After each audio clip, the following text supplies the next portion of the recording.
Hi everyone, I'm Jayne at Rockin' Worms. Welcome to the casting crew. Welcome to other worm wranglers. This is going to be a 48-hour check-in on our big boy, huge tote migration efforts to get the smaller, younger worms out of all their castings so I can harvest that huge bin of castings. So I employed three different kind of methods, two methods really, but three ways of doing it. How about that? To move the worms out of the casting so I can harvest the castings. Okay, so quick little refresh as we go along. The first way I did it was to scoop out castings and worms and put them into, a regular bin. I actually did two regular bins, and then I did a horizontal feed on one end of the bin, on the working end of the bin, to hopefully draw the worms into that zone, leaving the castings worm-free and the worms here in the working end, so theoretically they can be scooped out. I have not peeked, so whatever we see is the first time I'm seeing it as well. So let's uncover the first bin and see what is happening. Put my glasses on. Okay, we actually have a worm right here on top. Oh, a couple of them. So since part of my goal is to harvest the worms and be able to put them into fresh bedding, I'm just going to take a second and just grab the ones I can easily grab and put them into a holding bin, which is right here. Again, it's just one of my regular bins, and this is pre-compost that I've made. It is pure pre-compost. Actually, I take that back. I had a little handful of basic bedding left over last night from doing a breeder bin reset. So there's a tiny amount of sifted cow manure in here, but it is 98% pre-compost, and that's just going to give the worms a place to hang out while I gather their brethren, so I can put them all into fresh bedding together. All right, so yep, this is the castings, and let me just dig down. Oh, there's still a lot of worms in here. Okay, it's only been 48 hours. There's a lot of small worms.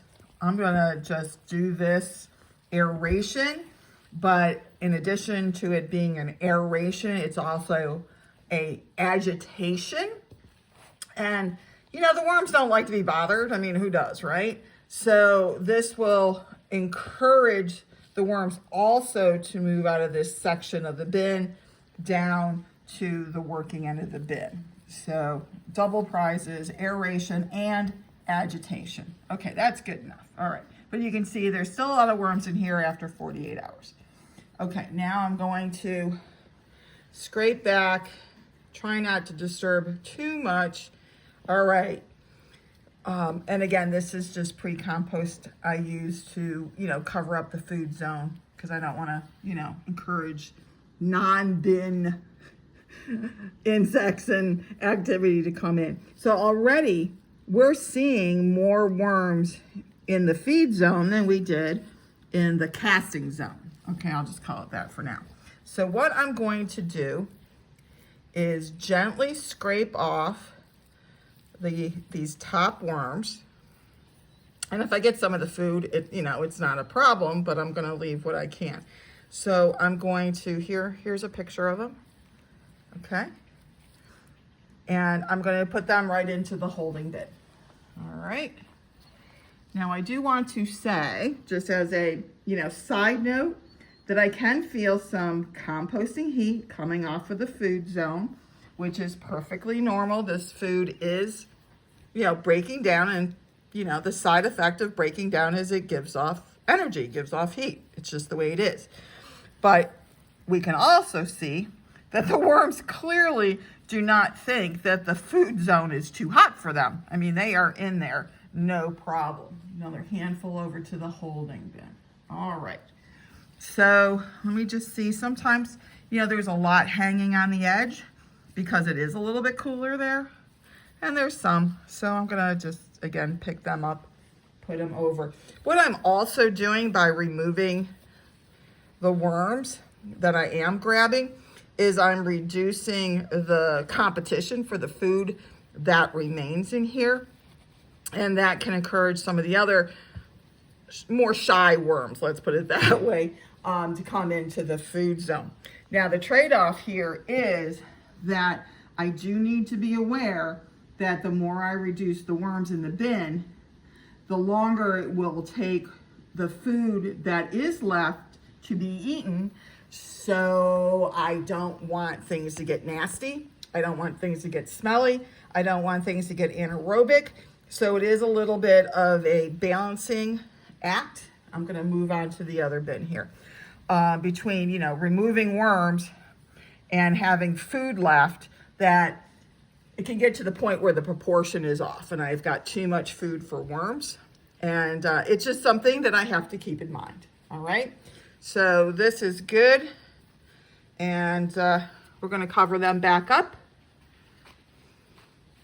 And what I'm going to do is now set this up more as a dry down station or set up as well to further assist the worms coming out of the castings, because as this dries down, it becomes less hospitable to the worms, and they'll also want to move over to the moisture area that will be retained because, the plastic and the newspaper will be on top of it. So now I've got two things going for me to move the worms out of the castings. One is, the food over in the food zone, and two, as this dries down, the moisture zone will become more attractive to them as well.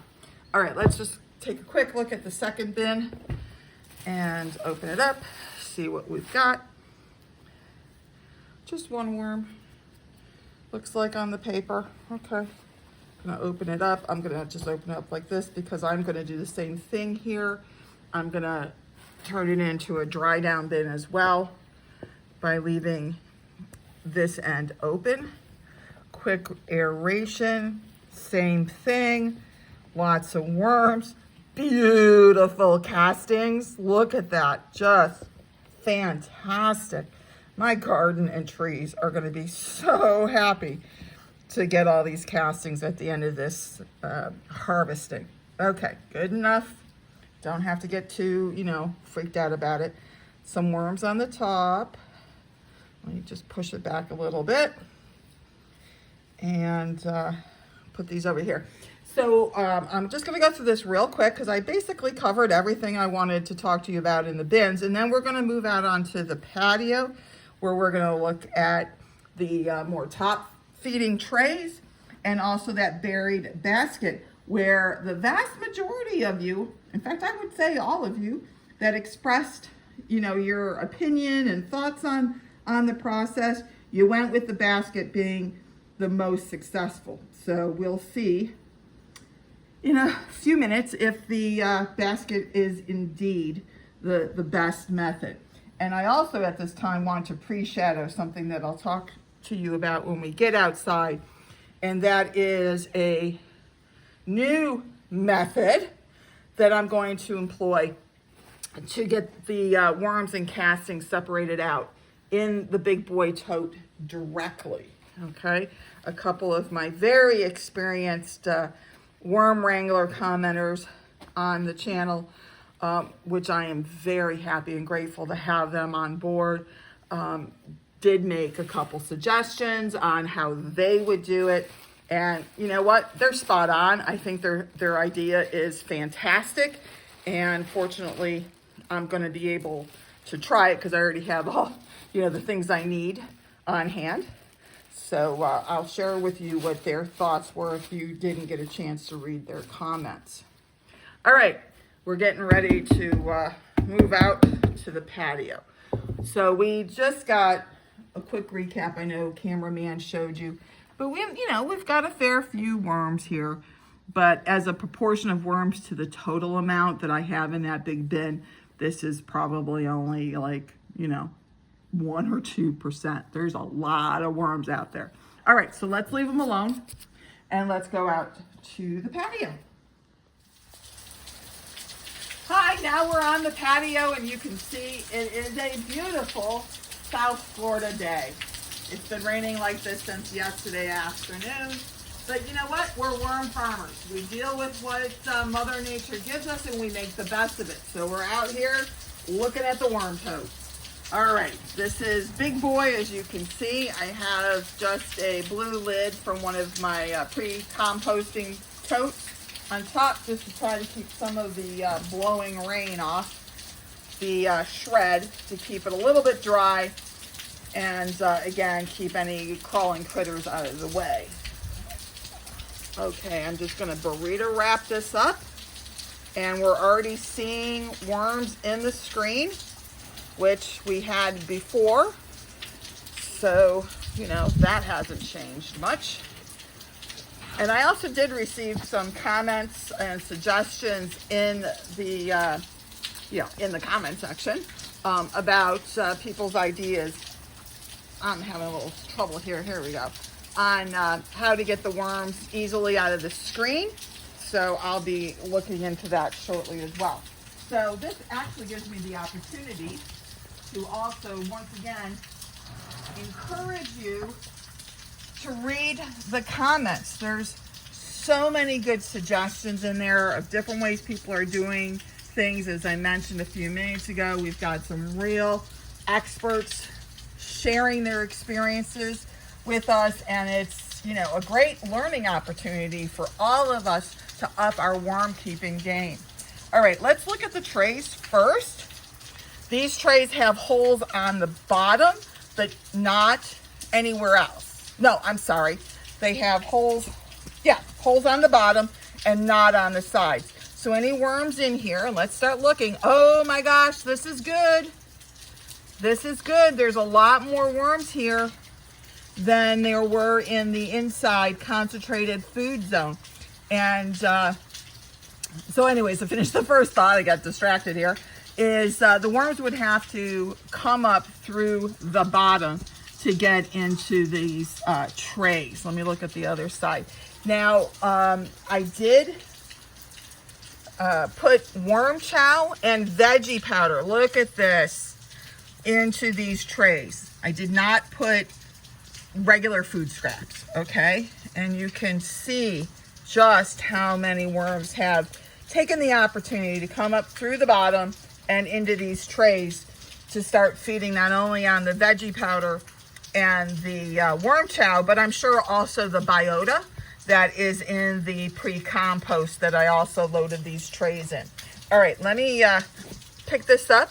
I'm gonna put that in the holding bin. And I also wanna see who, if anything, is below the tray to see if they're congregating underneath the feeding tray as well. And let me just do that. I'm not concerned if I don't get everyone out, because this is gonna go back in. Let me just put it back in. I'm trying not to lose anybody out of the bottom. There's a couple worms right here, but otherwise it seems like, you know, if they're in the tray, they're in the tray. All right, let's empty out the next tray and see what we got. I'm gonna try to do it this way. Maybe the cameraman can get you a better shot. Again, tons of worms in here. This gives you an idea of the number of worms that are in this tote.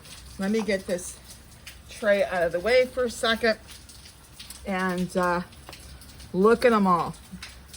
Oh, that's a great idea, cameraman. Bring in some additional light. It is kind of, you know, a dreary day, so it's a little bit more gray. Look at all these worms.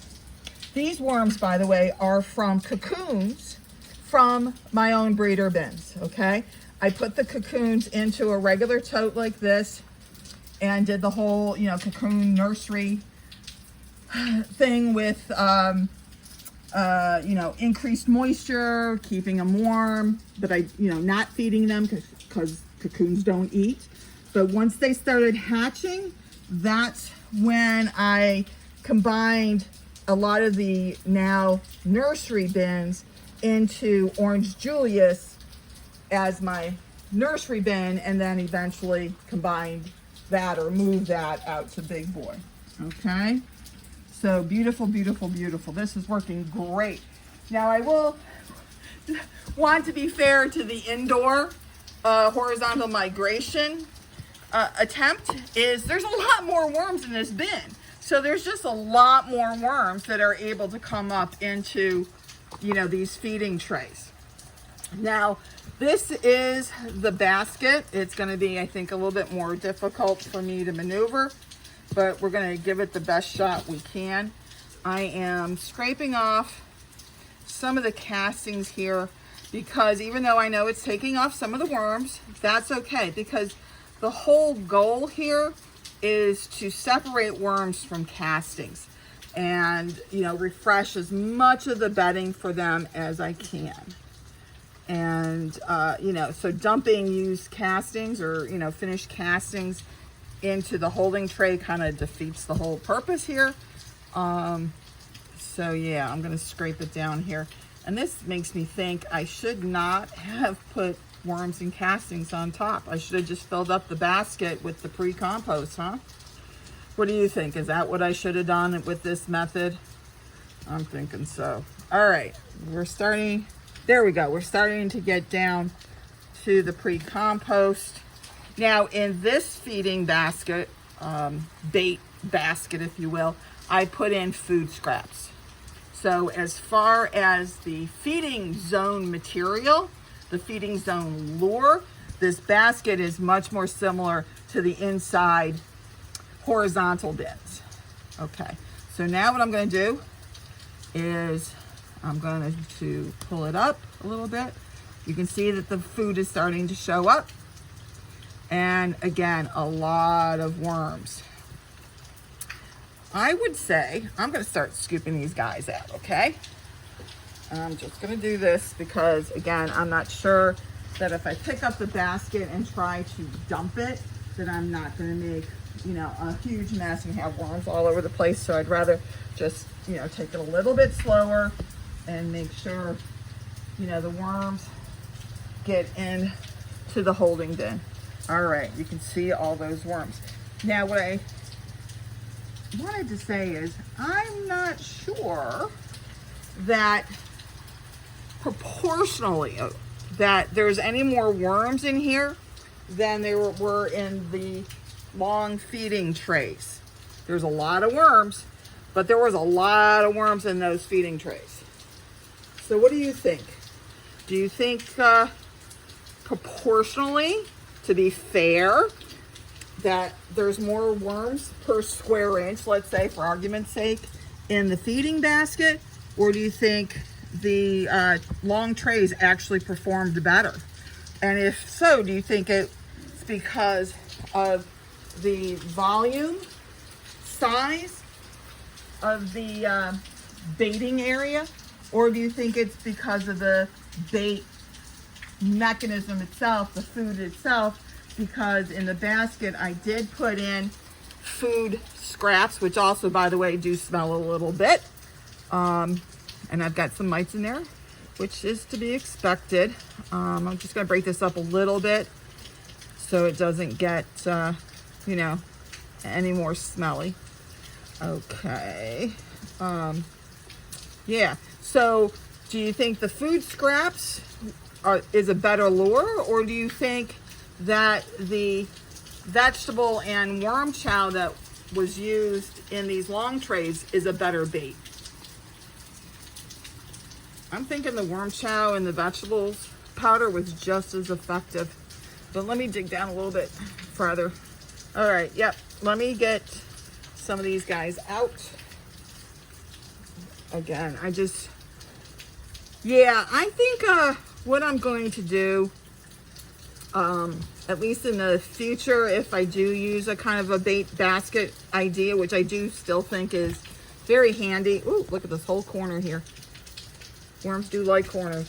I would fill the bait basket just with the pre-compost and not any of the bedding, okay? So yeah, we're making good progress. All right, now, so listen, I want to share with you the suggestion, more worms out of the corners, the suggestion from two, again, very experienced worm wranglers. And that is to not do this at all. or not in this way. Don't use a bait basket. Don't use bait trays. What they both suggested independently is that I use the light migration method and harvest out of the tote, this tote directly. So I think that is what I'm going to do after I, do scoop out a lot of the worms that, did come into the bait tray. No sense wasting that effort. And what the light migration is going to be in this tote is to use grow lights, which I already happen to own, okay, and lay them lengthwise. I don't know if I'm going to use one or two light strips. I just have to figure that out yet. And use the light to drive the worms down deeper into the tote, scoop off the top worm-free layer of castings, put the castings in a holding bin, and then give the worms a chance to dive down some more, and that will, free up the next layer of castings, scoop it off, and continue the process until I get down to the bottom of Big Boy here, and all I have is, an inch or inch and a half, whatever it is, layer of worms, and I can even pick off castings as much as I can at that point. It is a standard light migration method done on a much larger scale. And again, I think it's a brilliant idea. I'm grateful for them to have shared it with me, and I'm going to get that set up actually right after I finish this video. So I am not going to reset up these two bait trays, okay? They're going to come out. I'm actually going to empty out this bait basket as well. And you know what? The food that is in here, eventually I can sift out anything they don't eat on their way down to the bottom of the tote, and I'm okay with that. And, for next time I'll know not to do the bait trays in the big tote. All right, so that's where we are. What do you think? Do you think this worked? Do you think it's something that you could use in your own worm bins? Something like this if you have a shallow worm bin, or even using, again, the light migration to force the worms down even in a shallow bin, scooping off the castings. I think this light migration on the bins has some real implications to make the harvesting easier, and I'm going to be definitely exploring that. And that also circles back to the last point I want to make, which one of, again, my commenters made earlier today. He said one of the best things he liked about my channel was the comments and the interaction that is going on in the comment section between different people and sharing those ideas and what they're doing as well. And I totally agree with that. I am not the expert. I am not the end all and be all by any stretch of the imagination. I'm learning just as much as you are, seriously. And if you can circle back in your busy day every once in a while and read the comment sections on various videos, I highly recommend it. I think you'll find it very worthwhile of your time, okay? So that's it for now. I'm going to get on to setting up a light migration, and let's see how that works, okay? So show me some comments down below. Let me know what you think. Let me know how you think these different methods, different ways of doing it can work out for you in your worm bins, okay? So I am always yours in the dirt in rainy Southeast Florida, and I'll see you the next time. I am Jayne.